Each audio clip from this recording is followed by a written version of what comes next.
Hi hello ನಮಸ್ಕಾರ ಸ್ನೇಹಿತರೆ. ಇಲ್ಲಿ ಅಚ್ಯುತ್ ಮತ್ತು ಭೂಮಿ ಒಂದಾಗೋಗಳಿಗೆ ಹತ್ರ ಬಂದೇ ಬಿಟ್ಟು ಜೋಗ್ತಿ ಹೇಳಿದಾಗ ಇಲ್ಲಿ ಅಚ್ಯುತ್ ಮತ್ತು ಭೂಮಿ ನಡುವೆ ಇರ್ತಕ್ಕಂಥ ಸಂಬಂಧ ಕಾಂಟ್ರಾಕ್ಟ್ ಮ್ಯಾರೇಜಿಂದ ಹೊರಗಡೆ ಬರುತ್ತಾ, ಕಾಂಟ್ರಾಕ್ಟ್ ಮ್ಯಾರೇಜಿಂದ ಹೊರಗಡೆ ಬಂದು ಅವರಿಬ್ಬರ ಸಂಬಂಧ ಗಟ್ಟಿಯಾಗುತ್ತಾ. ಅದರ ಜೊತೆಗೆ ನಚ್ಚಿ ಲವ್ ಸ್ಟೋರಿ ಶುರುವಾಗಿದೆ. ನಿಜವಾಗ್ಲೂ ಅವನ ಪ್ರೀತಿಯ ಹುಡುಗಿ ಅನಘ ಮನೆಗೆ ವಾಪಸ್ ಆಗ್ತದಾಳ.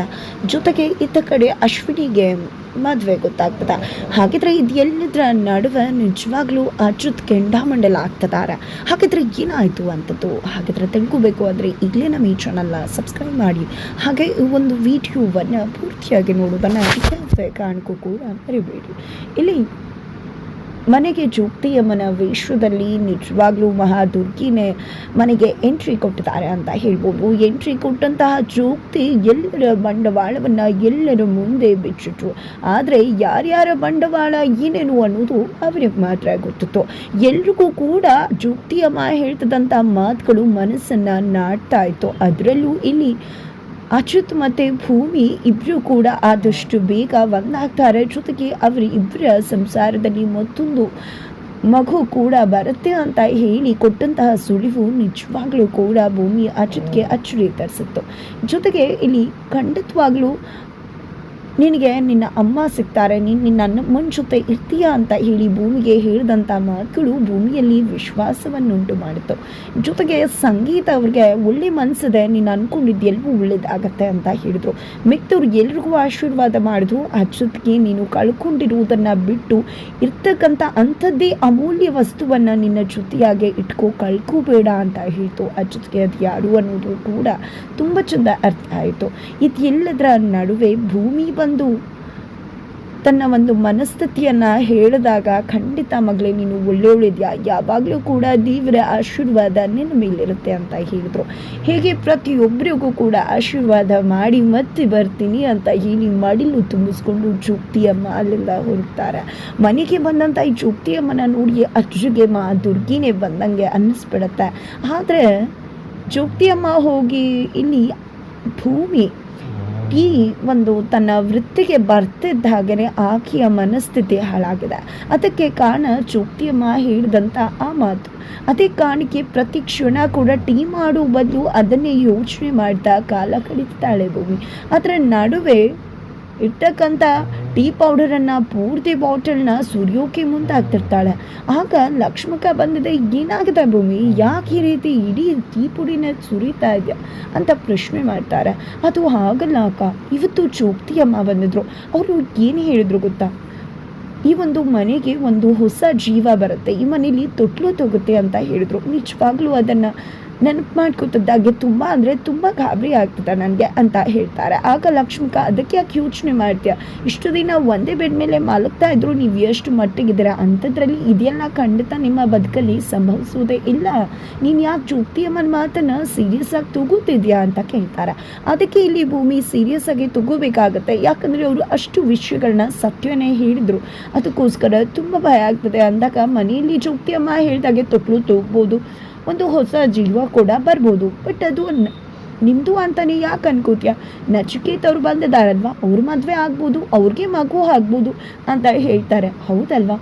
ಆದರೂ ಕೂಡ ನಿಜವಾಗ್ಲೂ ಗಾಬರಿ ಆಗತ್ತೆ ಅಂತ ಗಾಬರಿ ಮಾಡ್ಕೊಳ್ಳೋ ಅವಶ್ಯಕತೆ ಇಲ್ಲ ಭೂಮಿ. ಖಂಡಿತ ನಚಿಕೇತ್ ಅವ್ರಿಗೆ ಆಗ್ಬಹುದು ಅಂದಾಗ, ಹೌದು ನೀವು ಹೇಳಿದಾಗ ನಚಿಕೇತ್ ಅವ್ರಿಗೆ ಆಗ್ಬಹುದೇನೋ, ದೇವ್ರೆ ಮೊದಲು ಆದಷ್ಟು ಬೇಗ ನಚಿಕೇತ್ ಅವ್ರಿಗೆ ಒಂದು ಮದುವೆ ಮಾಡಿ ಆ ಮನೆಯಲ್ಲಿ ತೊಟ್ಲು ತಗೊಳ್ಳಾಗೆ ಆಗ್ಲಪ್ಪ ಅಂತ ಹೇಳಿ ಭೂಮಿ ಅನ್ಕೋತಾರೆ. ಜೊತೆಗೆ ಇಲ್ಲಿ ಭೂಮಿಗೆ ಒಂದು ರೀತಿಯ ನಿರಾಳೆ ಮನಸ್ಥಿತಿ ಕೂಡ ಉಂಟಾಗುತ್ತೆ. ತದನಂತರ ಇಲ್ಲಿ ಮನೆಗೆ ಬರ್ತಿದ್ದಾಗೆ ನಚಿಕೇತ್ ತನ್ನ ಲವರ್ ಜೊತೆ ಮಾತನಾಡ್ತಿರ್ತಾರೆ. ಬಂದ್ಬಿಡು, ಮಂಡ್ಯದಲ್ಲಿ ಸಕ್ಕತ್ತಾಗಿದೆ, ನಮ್ಗೆ ಏನು ಕೇಳಿದ್ರು ಎಲ್ಲ ಸಿಗುತ್ತೆ ಗೊತ್ತಾ, ನೀನು ಕೂಡ ಬಂದರೆ ಇಬ್ಬರು ಸೇರಿಕೊಂಡು ಒಂದು ಹಾಸ್ಪಿಟಲ್ನೇ ಓಪನ್ ಮಾಡ್ಬೋದು ಅಂತ ಮಾತನಾಡ್ತಿರ್ತಾರೆ. ಆ ಟೈಮ್ಗೆ ಬಂದಂಥ ಭೂಮಿ ಆ ಒಂದು ಫೋನನ್ನು ಕಿತ್ಕೊಂಡಿದ್ದ ನೋಡ್ತಾಳೆ, ಮೈ ಲವ್ ಅಂತ ಬರ್ದಿರುತ್ತೆ. ಯಾರಿದು ಅಂತ ಹೇಳ್ತಿದ್ದಾಗೆ ಫೋನ್ ತಗೊಂಡು ಹಲೋ ಅಂತಾಳೆ, ಫೋನ್ ಕಟ್ ಆಗಿಬಿಟ್ಟಿರುತ್ತೆ. ಬರುತ್ತೆ. ಯಾರಿದು ನನ್ನ ಮುದ್ದು ಮೈದ್ನ ಅಂತ ಹೇಳಿ ಭೂಮಿ ಕೇಳ್ತಾರೆ. ಅದಕ್ಕೆ ಇಲ್ಲಿ ನಚ್ಚು ಯಾರೂ ಇಲ್ಲ, ಜ್ಯೂಸ್ ನನ್ನ ಫ್ರೆಂಡ್ ಅಷ್ಟೇ ಅಂತ ಹೇಳ್ತಾರೆ. ನನ್ನ ಹತ್ರನೇ ಆಟ ಆಡ್ತಿದ್ಯಾ, ಅವತ್ತು ಹೇಳಿದ್ದಲ್ಲ ಕಾಲು ನಿಮ್ಮ ಪೆಟ್ಟಾಗಿದೆ, ನಿಮ್ಮ ಒಂದು ಬ್ಯಾಂಡೇಜ್ ತೆಗೆದ್ಮೇಲೆ ಹೇಳ್ತೀನಿ, ಗಾಯ ವಾಸಿ ಆದಮೇಲೆ ಹೇಳ್ತೀನಿ ಅಂತ. ಇವಾಗ ನೀನು ಹೇಳಲೇಬೇಕು ನಿನ್ನ ಪ್ರೀತಿ ಅದಕ್ಕೆ ಅಂತ ಹೇಳಿ ಭೂಮಿ ಕೇಳಿದಾಗ, ಅದು ನನ್ನ ಗರ್ಲ್ ಫ್ರೆಂಡ್ ಅದಕ್ಕೆ. ನಿಜವಾಗ್ಲೂ ನಾನು ಅವರು ಒಂದು ಫಾರಿನಲ್ಲಿದ್ದಾಗ ಒಂದೇ ಕಾಲೇಜಲ್ಲಿ ಓದ್ತಿದ್ವಿ, ಇಬ್ಬರು ಕೂಡ ಪೇಟ್ರಿಯಾಟಿಷನಾಗಿ ವರ್ಕ್ ಮಾಡ್ತಾ ಇದ್ವಿ, ಲಿವಿಂಗ್ ಟುಗೆದರ್ಗಳು ಕೂಡ ಇದ್ವಿ. ಇನ್ನು ಮುಂದಿನ ವರ್ಷ ಮದುವೆ ಆಗೋಣ ಅಂತ ಅಂದ್ಕೊಂಡಿದ್ವಿ. ಆದರೆ ಏನು ಮಾಡೋದು, ಇಲ್ಲಿಗೆ ಬಂದ್ಬಿಟ್ಟ ನಾನು ಅಂತ ಹೇಳ್ತಿದ್ದಾರೆ. ನನಗೆ ಅವರ ಪ್ರೊಫೆಷನ್ ಏನು ಅನ್ನೋದು ಬೇಕಾಗಿಲ್ಲ, ಅವರು ಏನು ಎಂತು ಹೇಗೆ ಇದೆಲ್ವನ ಕೂಡ ಹೇಳು ಅಂತ ಹೇಳಿ ಭೂಮಿ ಹೇಳಿದಾಗ, ಅವರು ಪಕ್ಕದ ರಾಜ್ಯದವರೇ, ಕನ್ನಡ ಬರ್ತಾ ಇರಲಿಲ್ಲ, ಬಟ್ ನಾನು ತುಂಬ ಚೆಂದ ಕನ್ನಡ ಕಲಿಸ್ಕೊಟ್ಟಿದ್ದೀನಿ. ನಿಜವಾಗ್ಲೂ ನಾವಿಬ್ಬರು ತುಂಬ ಅಂದರೆ ತುಂಬ ಪ್ರೀತಿ ಮಾಡ್ತೀವಿ. ನಾನು ಇಲ್ಲೇ ಉಳ್ಕೊಂಬಿಟ್ಟೆ, ಬಟ್ ಅಲ್ಲಿ ನನಗಾಗೆ ಇಲ್ಲಿಗೆ ಬರೋಕ್ಕೆ ಇಷ್ಟನೇ ಆಗ್ತಿಲ್ಲ. ಅವಳು ನನ್ನನ್ನು ಅಲ್ಲಿಗೆ ಬಾ ಅಂತ ಕರೀತಿದ್ದಾಳೆ, ನಾನು ಇಲ್ಲಿಗೆ ಬಾ ಅಂತ ಕರೀತಿದ್ರೆ ಮಕ್ಕಳು ಹಠ ಮಾಡಿದಾಗೆ ಹಠ ಮಾಡ್ತಿದ್ದಾಳೆ ಅಂದಾಗ, ಹೌದಾ ಹಾಗಿದ್ರೆ ಅಲ್ಲಿಗೆ ಹೋಗಬೇಕು ಅಂತ ಯೋಚನೆ ಮಾಡಿದ್ಯಮ್ಮ ಇದನ್ನ ಅಂತ ಹೇಳಿ ಭೂಮಿ ಕೇಳಿದಾಗ, ಇಲ್ಲ ಕನ್ಫ್ಯೂಷನ್ ಸ್ಟೇಟಸಲ್ಲಿ ಇದ್ದೀನಿ, ಅದಕ್ಕೆ ತುಂಬ ಕನ್ವಿನ್ಸ್ ಮಾಡ್ತಿದ್ದೀನಿ, ನನಗೆ ಹೋಪ್ಸ್ ಇದೆ ಖಂಡಿತವಾಗ್ಲೂ ನನ್ನ ಲವ್ ನನಗೋಸ್ಕರ ಇಲ್ಲಿಗೆ ಬಂದೇ ಬರ್ತಾಳೆ ಅಂತ. ಆದರೆ ಈ ಒಂದು ವಿಷಯನ ಅವಳು ಇಲ್ಲಿಗೆ ಬರೋ ತನಕ ನೀವು ಯಾವುದೇ ಕಾರಣಕ್ಕೂ ಯಾರಿಗೂ ಕೂಡ ಹೇಳಬಾರ್ದು ಅಂತ ನಚ್ಚಿ ಭೂಮಿ ಹತ್ರ ಮಾತುಗುತ್ತಾರೆ. ಸರಿ ಆಯಿತು ನನ್ನ ಮುತ್ತು ವೈದ್ಯನ ಅಂತ ಹೇಳಿ ಇಲ್ಲಿ ಭೂಮಿ ರೂಮ್ಗೆ ಬರ್ತಿದ್ದಾಗೆ, ಏನು ಮೈದ್ನ ಮತ್ತು ಅದಕ್ಕೆ ಇಬ್ಬರು ಕೂಡ ಡೀಪ್ ಡಿಸ್ಕಷನಲ್ಲಿದ್ರಿ ಅಂದಾಗ, ಅದು ನಮ್ಮಿಬ್ಬರ ಸೀಕ್ರೆಟ್ ನಿಮ್ಗೆ ಯಾಕ್ರಿ ಬೇಕು ಅಂತ ಭೂಮಿ ಹೇಳ್ತಾರೆ. ನಿಜ ಹೇಳಬೇಕು ಅಂದರೆ ನಚ್ಚಿ ತುಂಬ ಅಂದರೆ ತುಂಬ ಎಮೋಷ್ನಲ್ಲು.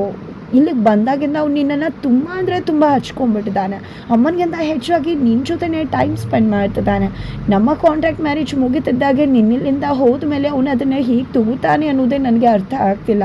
ಅದಕ್ಕೋಸ್ಕರ ಹೇಳ್ತಿದ್ದೀನಿ, ಅವನಿಂದ ಸ್ವಲ್ಪ ದೂರ ಇದ್ಬಿಡು ಅಂತ ಹೇಳಿದಾಗ, ಮುಂದೆ ಆಗೋ ಒಂದು ಘಟನೆಗೋಸ್ಕರ ಇವತ್ತು ನನ್ನ ವಿಶ್ವಾಸಕ್ಕೆ ಬಂದಂಥವ್ರನ್ನ ಕಳ್ಕೊಳ್ಳೋದಕ್ಕೆ ನಾನು ಇಷ್ಟಪಡುವುದಿಲ್ಲ ಸಾಹೇಬ್ರೆ ಅಂತ ಭೂಮಿ ಹೇಳ್ತಾಳೆ. ಜೊತೆಗೆ ಅವ್ರು ನನ್ನ ಮೈದನ, ಅವ್ರಿಗಿಂತ ಜಾಸ್ತಿ ನಾನು ನಿಮ್ಮ ಜೊತೆ ಇರ್ತೀನಿ, 4 ತಿಂಗಳು ಮುಂಚೆ ಬಂದಿದ್ದೀನಿ, ನಿಮ್ಮ ಜೊತೆ ಜಾಸ್ತಿ ಟೈಮ್ ಸ್ಪೆಂಡ್ ಮಾಡಿದ್ದೀನಿ, ಮುಂದೆ ಕೂಡ ಮಾಡ್ತೀನಿ.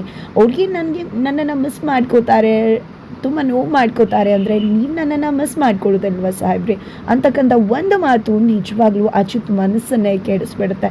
ಸುಮ್ಮನೆ ಬಂದು ಮಲ್ಕೋ, ಸುಮ್ಮನೆ ಬಿಟ್ಟರೆ ಇಷ್ಟಿಷ್ಟುದ್ದ ಪ್ರಶ್ನೆ ಕೇಳ್ತಿರ್ತಾಳೆ ಅಂತ ಅಂದ್ಕೊಂಡು ಮಲ್ಕೋತಾರೆ. ಬಟ್ ಮಲ್ಕೊಂಡ್ರು ಕೂಡ ಆಕೆ ಹೇಳಿದಂಥ ಈ ಒಂದು ಮಾತು ನಿಜವಾಗ್ಲೂ ಕೂಡ ಮನಸ್ಸನ್ನು ಕಾಡ್ತಿದೆ. ಹಾಗಾಗಿ ನಿಜವಾಗ್ಲೂ ಅಜಿತ್ಗೆ ಅನಿಸುತ್ತೆ, ಏನಪ್ಪ ಇದು ಭೂಮಿಯ ಒಂದು ಪ್ರಶ್ನೆ ಕೇಳಿದ ತಕ್ಷಣ ಈಸಿಯಾಗಿ ನನಗೆ ಯಾಕೆ ತೊಗೊಳಕ್ಕಾಗಿಲ್ಲ, ಹೌದು ನನಗೆ ಯಾಕೆ ಈ ರೀತಿ ಕಾಡ್ತಿದೆ ಭೂಮಿ ಬಿಟ್ಟು ಹೋದ್ಮೇಲೆ ಅಂತ ಹೇಳಿ ಅವ್ರಿಗೆ ಅನಿಸೋಕೆ ಶುರುವಾಗುತ್ತೆ. ಇದೆಲ್ಲದರ ನಡುವೆ ಇಲ್ಲಿ ಅಂಜು ಫುಲ್ ಕೋಪ ಮಾಡ್ಕೊಂಡ್ಬಿಡ್ತಾಳೆ.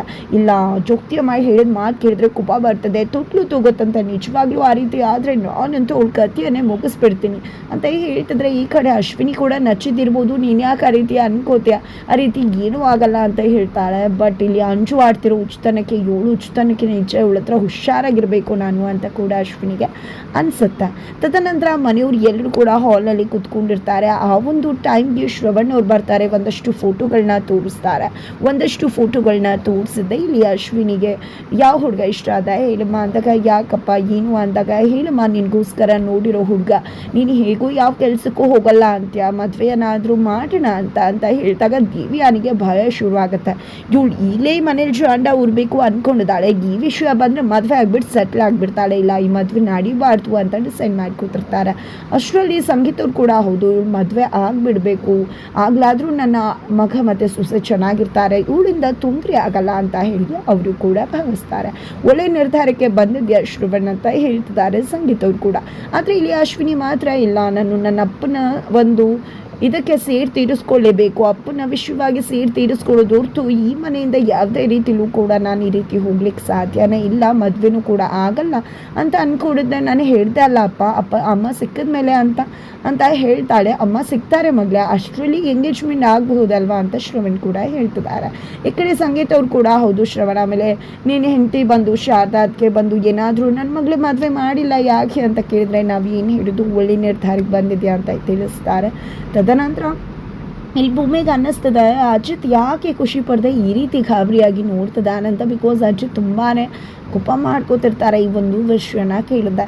ತದನಂತರ ಇಲ್ಲಿ ನಿಜವಾಗ್ಲೂ ಭೂಮಿ ಮತ್ತು ಅಚ್ಯುತ ಇಬ್ಬರ ನಡುವೆ ಒಂದು ರೀತಿಯ ಗಲಾಟೆ ನಡೆಯುತ್ತೆ ಅಂತಲೇ ಹೇಳ್ಬೋದು. ಆ ಒಂದು ಗಲಾಟೆಯಲ್ಲಿ ಇಲ್ಲಿ ಭೂಮಿ ಹೇಳಿದಂಥ ಮಾತು ಅಚ್ಯುತ್ ಮನಸ್ಸನ್ನು ತುಂಬ ಅಂದರೆ ತುಂಬ ಕೆಡಿಸುತ್ತೆ. ಯಾಕಂದರೆ ಇಲ್ಲಿ ಭೂಮಿ ತನಗೆ ಖರ್ಚು ಮಾಡಿರೋ ಎಲ್ಲದಕ್ಕೂ ಕೂಡ ಅಚ್ಯುತ್ಗೆ ದುಡ್ಡು ಕೊಡೋಕ್ಕೆ ಮುಂದಾಗ್ತಾಳೆ. ಇದು ಗಂಡನ ಮನೆ ಲೆಕ್ಕ ಇಡ್ತಾರ ಅಂತಕ, ನೀವು ನಿಜವಾಗಿ ತಾಳಿ ಕಟ್ಟಿದ ಗಂಡ ಅಲ್ವಲ್ಲ ಅಂತಕ ಅಚ್ಯುತ್ ಶಾಕ್ ಆಗ್ತಾರೆ, ಕಣ್ಣೀರು ಹಾಕ್ತಾರೆ. ಮುಂದೆ